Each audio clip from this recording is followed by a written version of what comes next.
Hi everybody and welcome to the channel. I am Richard. Today I'm going to be talking to you about Genesis. This is a tactical collectible card game where you construct your own deck of cards, also called a timeline in Genesis. You will pick your champion and then you will construct your own timeline consisting of 50 different cards. Let's have a look.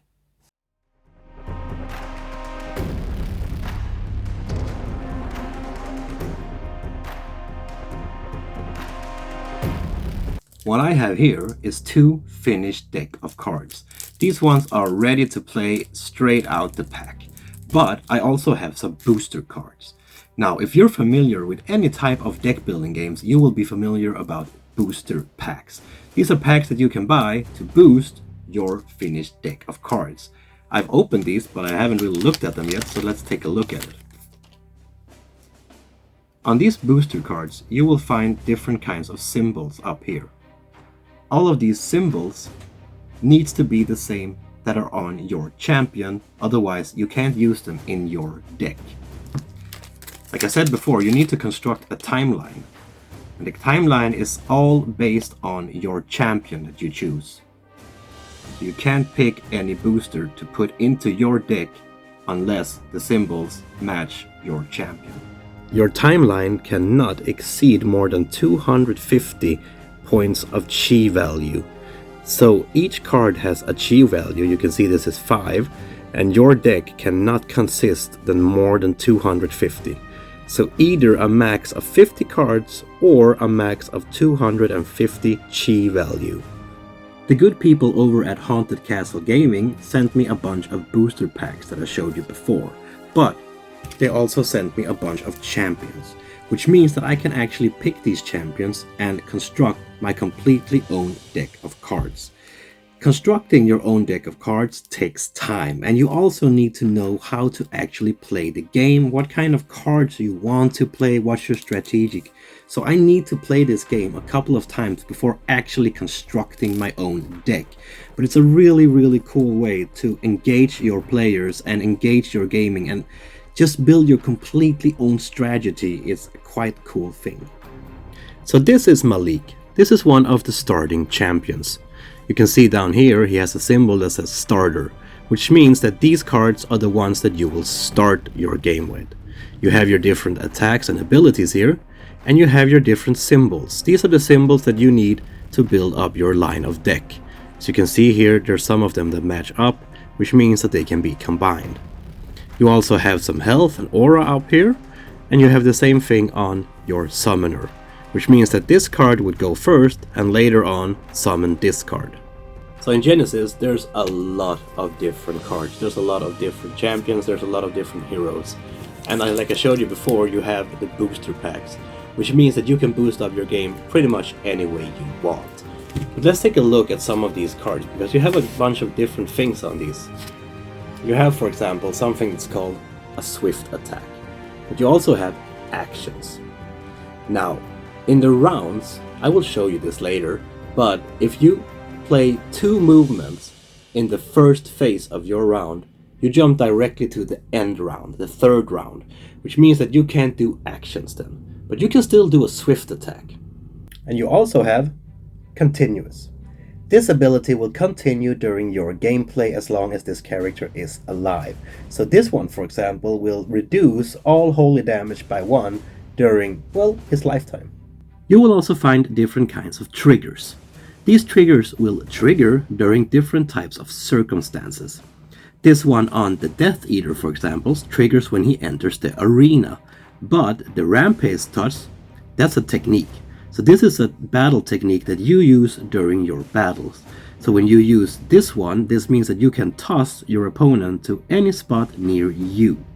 In Genesis, your goal of the game is to defeat your opponent, either by getting their HP down to 0 or to make them run out of cards.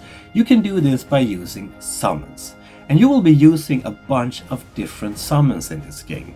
These summons will help you try to achieve your goal, but you can also use different types of techniques. These techniques will trigger in different ways that I showed you before. Also a really handy way to build up your deck and really get out the most of it. But then you can also alternate the course. These cards are kind of like traps. When your opponent are on them or near them, different things will happen to your opponent. So if we take a look at Inferno Pits here that I showed you before, you can see that it takes an action to place the Inferno Pits on an unoccupied spot. But whenever anything moves onto it or is placed onto Inferno Pits, it deals 2 fire damage, which means that if you place your own summon or your own character on this, it will also deal 2 damage to that one. So the setup of Genesis is really not that hard. You have the player's arena. This one should be faced with the 5 squares facing the player. So the sides that has more squares should be on the sides. You should place out your starting champions on the space in the middle here on the arena. You should shuffle your deck. And when you're ready, you should draw 5 cards. When we've done this, we are ready for the first turn. So when you have drawn your 5 cards, it's time to determine who will go first. By doing this, you can flip a coin. Well, look at that. I go first. So when you start, you draw 1 more card. So now you should have 6 cards on your hand. With this, you enter the first phase of your turn. There's 3 phases. There's the move phase, there's the main phase, and then there is the end phase. And then it's the end of round, and it's the other player's turn. So what I can do now is that I can choose to move my champion. And I can move him any direction I want to, as long as it's not occupied or there's a square. I mean, I can't place him here outside the board. And if I choose to move him 2 spaces, I go directly to the end phase. Remember, if you move 2 phases, you jump the middle phase, the main phase, and go directly to the end phase. But I don't want to do that, so I want to move into this spot right here, which is 1 space. So then I come into the main phase. In the main phase, I can choose to play as many abilities as I would like to. But it doesn't really make sense to me to use these abilities right now, as these are all attack abilities, and well, I really have no one to attack. And once I have played an ability, this Malik becomes exhausted. So right now that doesn't make sense to me, which means that I would rather beacon or summon a Grey Wolf. You can see down here you have the beacon and you have the cost to beacon this Grey Wolf out on the battle arena. It will cost you 10 Aura. Remember that I showed you in the start of the video that you have a starting Aura amount up here. Malik has a starting of 80. So when I have summoned the Grey Wolf, I'm down at 70 Aura. So once I have summoned or beaconed the Grey Wolf, these 2 becomes exhausted right away, and the turn goes over to my opponent. So now it's my opponent's turn, and they have the ability to move 2 steps, but then they move to the end phase right away like before, or they move 1 step and then they go to the main phase. During Raha's turn, she wants to beacon her lion into the arena, costing her 15 hours. So that brings her down from 95 to 80 hours. But then she also wants to alternate the arena. So she builds some walls of Vadis, costing her 8 hours, bringing her down to 72 hours. Now, you could summon more, you could do more. But remember that once these auras are over, you won't get new one. It's finished. So once Raha is done with her turn and she feels happy about her beaconing, they all become exerted and we go into round number 2. In round number 2, we both pick up a new card again, refilling our deck of cards that we have in our hands. Now it's my turn and I can choose to play. I want to play my Grey Wolf first. These summons or beacons have the same movements as the champion. So this one can move 2 steps and go down directly to the end phase and do its swift ability. Which means that I choose to move 2 steps. I would choose to use my swift ability on Ra's lion and do a 3 damage.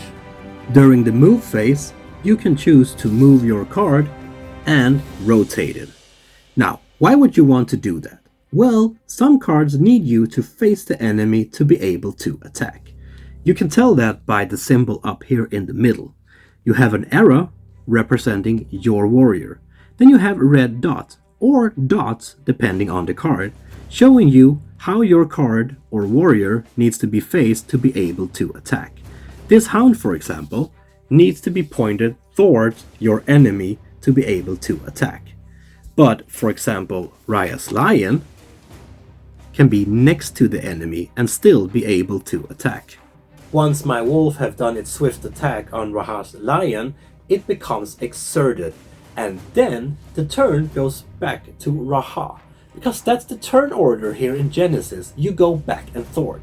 So you play one warrior until it's exerted, and then the turn goes over to Raha, and she can choose to play any card she wants to until it's exerted, and then the turn goes back to me again. So I can play Malik, and then I can choose to beacon, I can choose to move him, or whatever I want to do. So you need to really think a few steps ahead of yourself while playing this game. There you have it, people. That was Genesis Battle of Champions for you. If you feel like you want to get into the arena of the Genesis, you should check out the link down here in the description.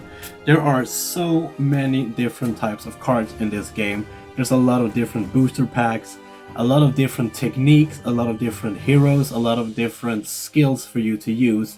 And the way you build up your own timeline here with the chi and the amount of cards makes it quite difficult sometimes to really figure out what card that you should leave and what cards that you should take in this. But if you are a deck builder, if you like deck building, then I think that you should really check this one out.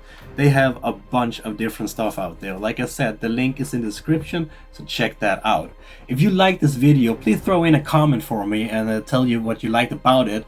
If you want to see more, hit the subscribe button down here, and until next time, take care.